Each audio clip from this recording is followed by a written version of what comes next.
Discovering point کے معزز دوستوں، میں ہوں محمد احمد اور آپ سب دیکھنے اور سننے والوں کو السلام علیکم۔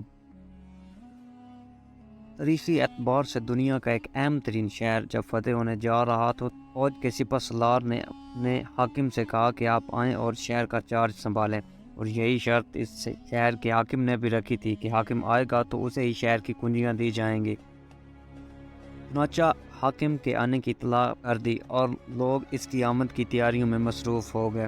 تو اپنی ویڈیو کو سٹارٹ کرنے سے پہلے آپ سب دوستوں سے درخواست ہے کہ ہمارے چینل کو سبسکرائب کریں اور بیل کا آئیکن پریس کریں۔ جس دن اس حاکم نے شہر میں داخل ہونا تھا، اس دن صبح سویرے لوگ اس کے استقبال کے لیے شہر کے باہر جمع ہونا شروع ہو گئے۔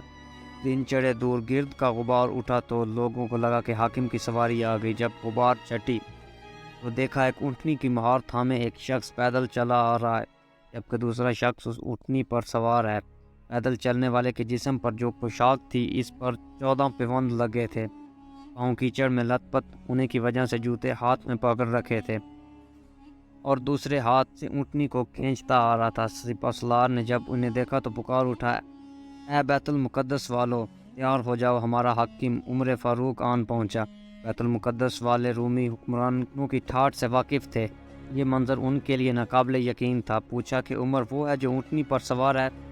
جواب ملا، نہیں، اونٹنی پر سوار تو کوئی خادم ہے، عمر وہ ہے جو پیدل چلا آ رہا ہے۔ لوگوں میں چہ مکوئیاں شروع ہو گئیں۔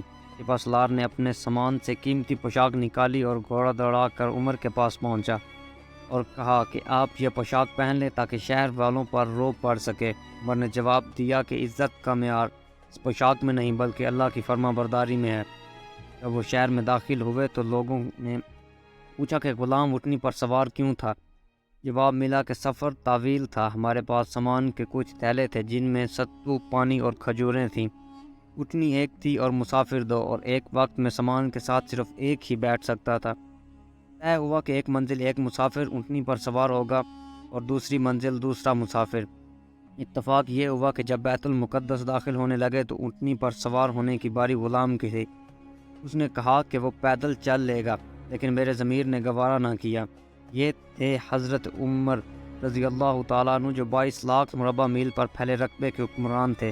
یہ تھے وہ صحابہ کہ جن کی تربیت خود نبی پاک صلی اللہ علیہ وآلہ وسلم نے کی تھی۔ یہ دنیا اگر 7 مرتبہ بھی بنائی جائے تو عمر جیسا ایک بھی حکمران پیدا نہ کر سکے گی، کہ عمر کے پاس اللہ کی ہدایت اور نبی کریم صلی اللہ علیہ وآلہ وسلم کی ٹریننگ تھی۔